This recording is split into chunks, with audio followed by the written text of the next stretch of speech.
mu ndwi iheze hariko hagwana nde nande sinzi ibyo bigwaye mu ndwi iheze muga sinenzi yuko ntuze Israel nayo yatewe kabisa.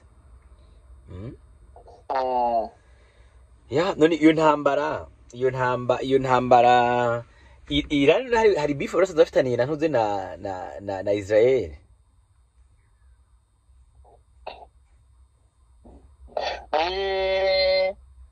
Urumva Israel yaragiye usanga muri Gaza muri Palestine n'Abarabu ikawa watu lakini watu wakapiga watu wa Palestine waliomba msaada dunia mzima, hakuna wenye waliwasaidia. Palestine ndio basabye batabaza ko boronka ubufasha mugabo ntose barikawusha ntamwe bafashije. Nta numwe bafashije. Lakini sasa hao Arabu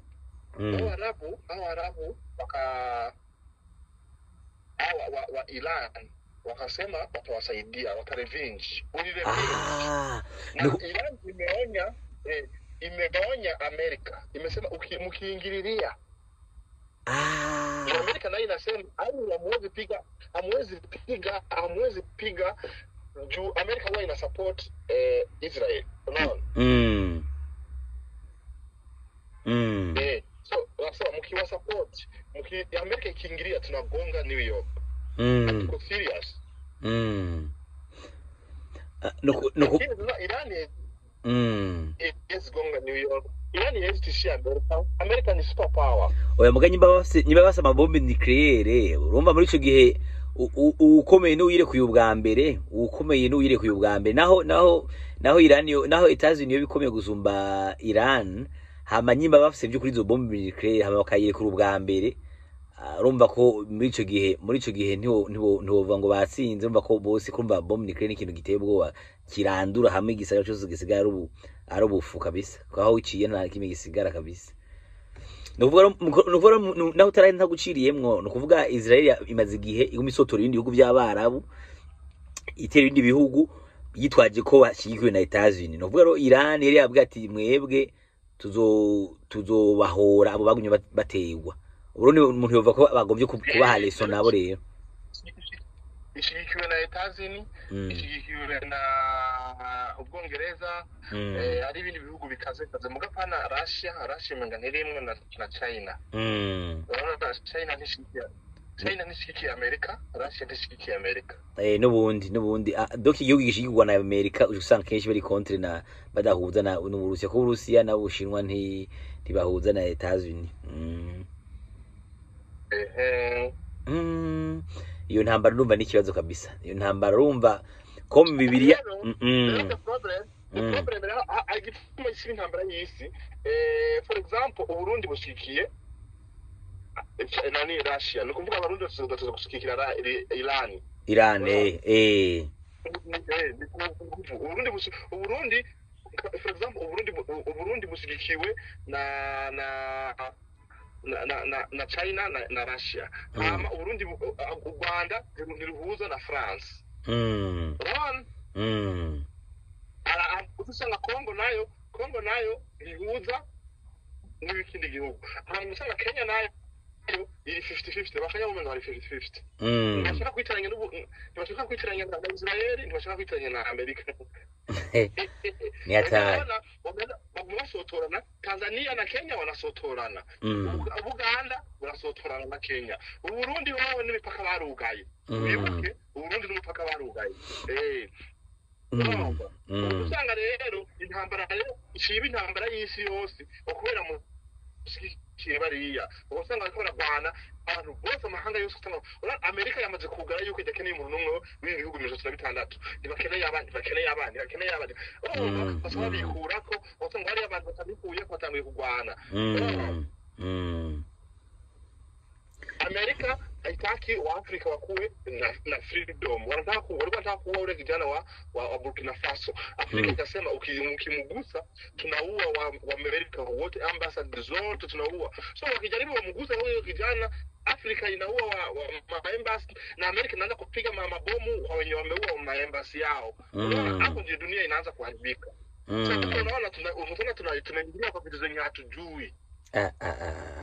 nuvuga ariyo iyo ntambara ikiba ihuza Iran na Israel irashaka kuvamo intambara y'isi turavye nabi rero mu majambo make. Iran yavuze ati Amerika ikingiririya wakoredi kubanza bose.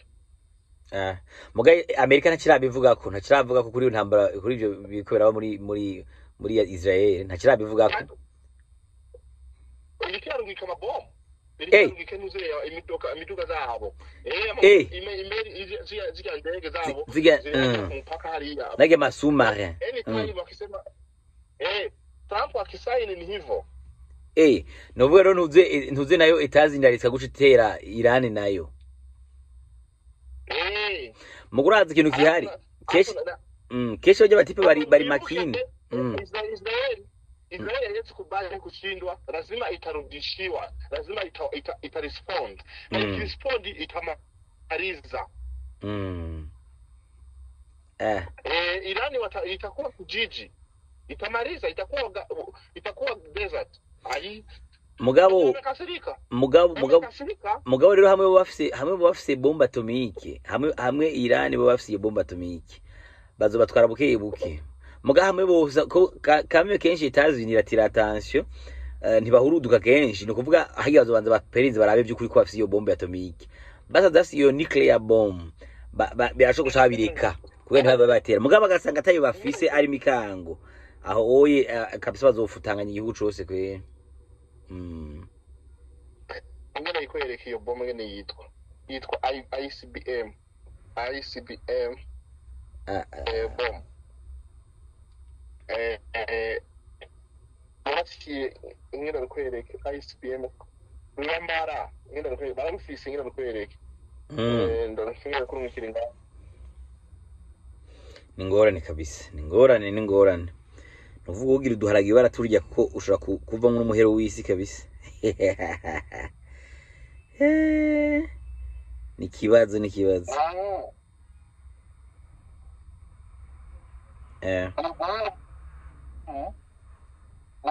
ikisi yose yaratangaye ejo ntibazi ko Irani ifise ubu yashatse kugira surprise kandi muri hose ntiyagambia onyo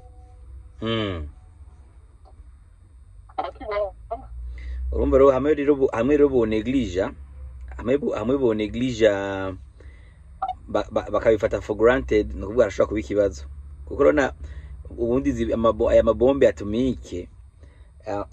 atomike yatewe mu Buyapani mu ntambara ya kabiri y'isi muga n'ubu bava ko hakivuka ibintu by'ibimuga n'ubu urumva rero no kuvuga hamwe bo neglige bakabandanya babasotora kandi bayifise akagira ahantu bayirungika kuko urumva nabo uvuga ngo barayiblose naho nk'ubu itera muri tazi bashaka yibloka bakayirungika muri Amerika Latine canke muri Europe umva ko ahizogwa hose izokonona ibintu urumva n'ingorane kabisa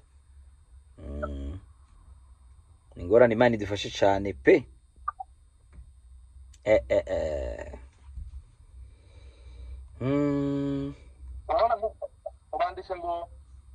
Iran is preparing to attack US bases. Nuvuga Iran ko yitegura kwataka amabase militaire ya Etazi niyo bari mu micungararo y'ico gihugu Iran. Anytime America ikingiriria hapo na rimana. Kama kandi numva ingorane hari kubera ko Iran ari igihugu gitoyi papura Etazi n'amateka atari kirenga no kuvuga ni hakujya basi ugomba gwane nk'ubona uri umuntu ufite taye nini uri munini ufite ingufu ufite ibirijana ukaba ugomba gwane nakagabo gatoyi gafise ibiro nka 42 sivyo no kuvuga akwatatse ntabembereza ko abazi yuko afise ingufu nke no kuvuga kubita handi ari sensible akubita nko kuzuru hamenyene ibano kandi n'ingufu ziwe zose kubera ko abazi yuko aravye nabo muheza no busanga ni nkuko ndabigenjeje kurumva no kuvuga Iran hageze umba irazi yuko bashaka kuyibagira ibisiga umva nyimba bafise byo kuri izo bomba atomike urumva ko buzire ko batenze gushidikanya ko bazi yuko bari weak par rapport ya Etats-Unis. Mba bari très dangereux kabisa. Hama North Korea kwa Kim Jong amesema Kim Jong amesema we will respond to any threat against Iran.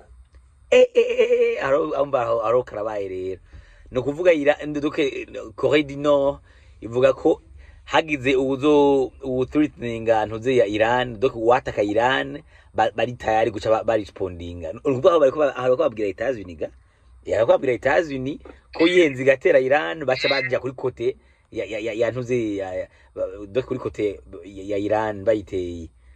Urumva finamenye intambere yasho kuba nabi gusumba ko twibaza ko ari umupetire na China oyo nta China umupetire na China ari umuntu je karambira ati unajua wakisema ndo vitu ya dunia wasisi watumu wa sababu unajua wanazalimana wao wazungu wenyewe wamalizane alafu wenye wazungu wamebaki tuwaweke kwa museum tunaonyesha watoto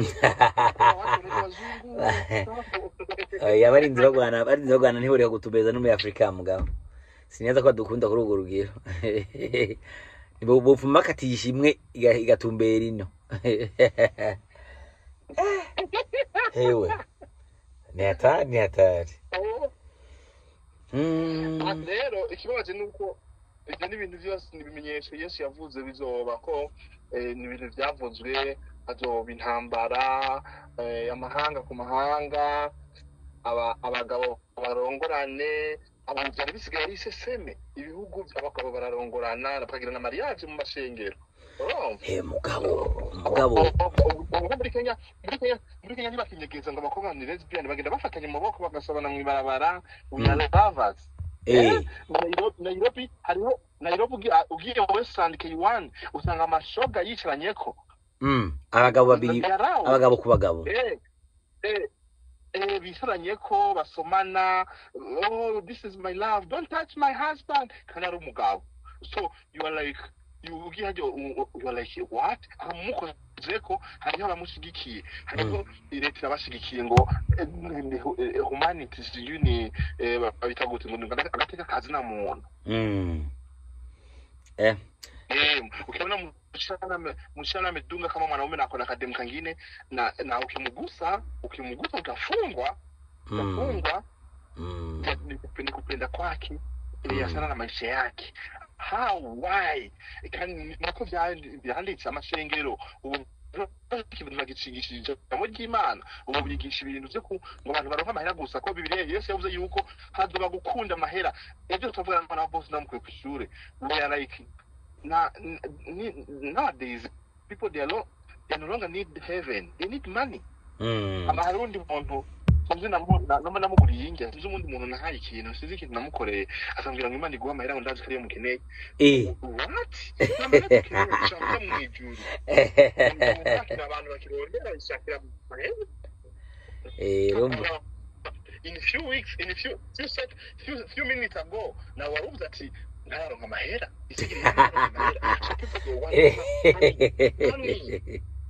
urumva ikibazo cyari nuko urumva tuba kwizo nama no mu ijuru nta rumwe araje ngo agaruka tubwire ingene bimeze urumva benshi baraba ukugene bimeze hano bakaraba ukuntu babaho mu minsi ego turazi ko umunyu mupfa ukagenda mugabo province uko atawuragenda wagaruke abantu baraba ibyo tuba turimo hano kandi ni ikibazo cyari ubineglige ukavuga ngo ugomba ijuru gusa nta mero ugomba no kuvuga ugumu yakeneye haba mu gufungura kugira ubeho neza no kugira mpaka naho usenga yumvire nko uri umugenzi ukabusenga cyane yive hama ukabusenga cyane hafise n'undi mugenzi adasenga no gusenga wanashaka hama wewe shaka kufangiza ingorane nabuze umwana afungiye mu bitaro wanje nabuze ndamugombora wowe ukagumubwira pole umbwira ko uzonsengera pole Imana igufashe pole waho nzi wadasenga akambwira pole mwagaca ambwira ati kanda kugurana mahera ukuzi uyo mwana sawa agasoka kabikindi kibazo ukambwira pole kuko nta mero ufise uwundi akambwira pole nibacakana nanambwira pole mwaga akamfasha gukemura ico kibazo harashikaho wewe mbona ko uri mu hypocrite naho ubusenga ari uko wundi rero urukundo gukuri umva rero no kuvuga amahera ntawe yashaka umutima gose mugabo nibaza yuko umuntu aba kwisi ni mpaka nyine umuntu yarondera nyine ni mpaka mugo simba sinibuka verse ahiri muri Bibiliya mugabo the same Bible harahani ivuga yuko dokimana yanka cyane umuntu umunebwe umuntu umunebwe sinibuka verse ahandi irimo ivuga ko umunebwe ngo yihindukiza mu gitanda hakujya urugi wihindukiza ku mapata urabyo Bibiliya bikikritika umuntu atagomba gukora akazi urabona iyo Bibiliya nyene ivuga ngo Imana ihezagira abaye basinziriye okay urumva ko harimo ntuze contradiction harimo that's confusing bakuvuga rero ukuntu yubatse cyubona yuko umwe wese araronka ona nico gituma ababire abapasiteri b'imisi yiherezo baba bigisha ibintu by'intuze bafise inyungu zabo bafise amasponsor y'urushengero n'ibiki bararonka ama verse ashigikira ibintu byo bariko baravuga nuko hari no pasiteri muri Côte d'Ivoire canke yigisha avuga yuko atari bikurongora abagore benshi ko twese tuzoja mu ijuru atarimo tazogenda ko naho doke ucumura ikikuru nuko gusa uwa wemera Imana aho ukwica abantu kagira ibiki you have to go to heaven no problem kandi abantu bacha mukwiye ari benshi kubera ko abayuborohereje bati okay I'll be sinning however I want hamazoca ngenda mu ijuru uje gusazokemera yuko Imana ari umucunguzi wa mukiza n'umucunguzi wanje no problem umva ko ikibazo rero kihari for example in this world hari ibintu bita consequence ya dambi for example urashobora kwisha umuntu hama urashaka ikigongo Imana ikakubabarira irakubabarira by the way irakubabarira kubera wihanye ikintu wakoze kandi uzosubira mugabo iyo kintu wakoze bizakukura lazima utaripia ingaruka zibwiza kubaho ugiye gusambana ukagwara sida urababarirwa mugabo awumwa akofa mugabo none nk'abantu nawe ko barapfa muri Israel kuko ndazi harimo abapoliticiens mugabo harimo n'abandi b'abanyagihugu basanzwe bari innocent people nk'abo nabo wumva bice bigenda gute urumva ko biri compliqué ko bazira ibintu batanarimo yaranditse yavuze yuko azohezagira Imana yavuze ati nzohezagira uruvyaro rwawe mu generation igihumbi kandi niwangirira ikibi nzotanga umuvumo ku ruvyaro rwawe generation ibihumbi bine Imana yavuga Israel na generation yavuze ya Abrahamu barasasigaza imyaka amajana umunani kugira ngo umuhezagira Imana yahaye Abrahamu uhere haheze imyaka 200 gusa no kuvuga rero iyo ntambara nje nibaza ko tutogira ubwoba yuko yo ifitanye isano n'ibintu birimo Bibiliya ngo tugaza ko haba umuhero w'isi no isano hari nuko Israeli Imana yaravuze n'umuntu yuko uzobakorako uzobakunda azomukunda uzobanka azobanka kandi Israeli bavuze ngo bagomba bayimare ntibishoboka kubera aho ntibishoboka rero burya nta isezerano Imana yasezeraniye Abraham nk'ubu bateye muri Areya Abraham ashaka ko Imana ati warambeshe ari Imana ntiyivuguruza wamwiye mujongingira abantu banje bariko nagumagura that's my generation reka nayo Yesu yaje kuvuga Israel twimwe twarimwo oya twakarabu gufarubi twebwe n'ivyaturamba Yesu yaje kubera Abraham yari yabuze amahoro Imana abantu banje baragoye hariya muri Misiri abantu banje okay Yesu asanga ati abantu genda bitwarandure reka ndabarumikira ukuntu batanga igitambo ku maraso ahubwo amaraso y'umwana w'Imana abariyo yatangwa infa pour toutes abogereza ibyaha byabo byose yes kubera nk'ubu none impene twotanga ni inka tovahe ntabwo. Ariko rero b'abana b'Isirayeli baramwanse, baravyanse, babati wewe baramwanka, baramukubita. Yesu ntiyaciye yugura umuntu wese avuga ati nimugende mu mahanga yose mubigishe, uzokwizera yuko Yesu ari umwana w'umwana kandi yapfuye akazuka mu bapfuye azoba akize. Bamwizeye bose bahaye ubugingo budashira, rero bahaye gucika abana b'Imana, nibo bazoragwa ubwami bw'Imana. Rero twebwe nje bituma nk'abantu bino muri iwacu tuvuga ngo twahawe agakiza ku buntu, twebwe twabaye nk'abajya nk'umuntu agiye muri ville agiye mu vyiwe hamundi agaca asaba lift atari muri programme. None burya nta kindi gihugu burya nta kindi gihugu cabigere gitera Israel n'umunsi wa rimwe kuva isi iremwa, nta gihugu cabigere gitera Israel. Amabomu ntiyinjira. Mugomba no kukuntu Israel ifise kontra na Etats-Unis ko iyi protege ngani nibo baca babloka najye ma technologie moderne yabagezweho ngira nico byava ko mugasi si ibintu bijanye n'Imana.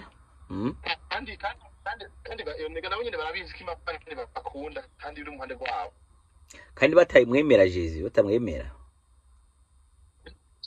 Mugabo baremera Imana, bavuga yuko barindiye ibintu bamwita Yeshua, barindiye umukombozi mpya. Ariko Jesu nawe yavuze, ariko nta guciriyemwo. Jesu yavuze ngo nta uzoja kwa data tanciye ko, none umva uzojayo gute kandi batamwemera, kandi yavuze ati nta uzoja mu ijuru tanciye ko jewe nyine. Abisirayeli mugabo rero bazobabarirwa bobo Ega na Yesu isi ni yahera. Yesu hari ukuntu azogaruka kubangurukanya intambara igihe zo yatwaye ishengero giwe, azogaruka kubangurukanya intambara ama ubwabo bwiwe buzaba muri Israel hajya Yerusalemu. Kandi azomara imyaka indwi. Ibana ni hatari. Gusa je ndibuka ko kera nkiri muto bavuga hari ona igiharo 2000 baravuga yuko icyo gihe nari nsengera nka 11 ibintu nk'ivyo. Baravuga ndibuka hageze bonane ya 2000 ans abantu benshi baragize ubwoba hari abantu bagurishije n'amaparcelle baragurisha amazu yabo bavuga yuko umva muri l'an 2000 Jesus acagaruka umva hacahaza umuhero w'isi. Urumva barabazi rero hagera 31 barabazi yuko kabaye nacaza ngo barinde abona ntaje baca barateka baratuza. N'ubu naho reka turinde turabe yuko Israel gusa nuko Imana no gusenga ntibihave biba birebire ngo birangire baye intambara y'isi. Kurumva hari gende twintu twoshikirwa siyo usanga igihugu kujya bivuze ubwa mbere tugitangura gusanga nk'igihugu iki bidahuza n'iki, umva habaye intambara y'isi usanga abadahuza baci bagwana hagati yabo bivanye n'umwe wese washigikiye. No gusenga Imana ntidave dusanga twisanze mu nk'ivyo, urumva twosanga bitugize kwingaruka kabisa. Ikindi naco nuko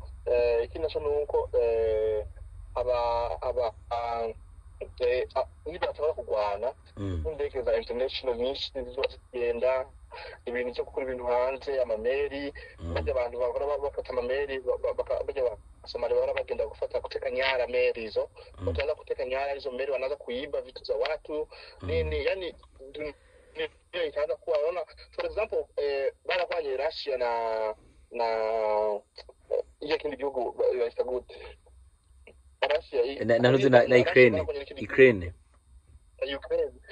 igihugu cyose isi yose yasubura igitoro. Ndibuka ko byamaze nka 3 semaines hose tabitoro ubwo biceza kuboneka handi, byamaze nka 3 semaines ubwo cyese yaraje ku murongo. Imagine rero ibihugu nka 10 yaje bigwanye uzosanga nyine ibintu byinshi bihagaze, ama ONG bakikora urabura ibintu nk'ivyo, kandi ni hatari. Ahubwo no gusenga Imana kugira ngo Imana idufashe iyo ntambara yihagarike kabisa. Gusenga kabisa, gusenga cyane kuko urumva byo dukora ko antuka one way or another byo biza kudukora ko kabisa, byo dukora ko cyane.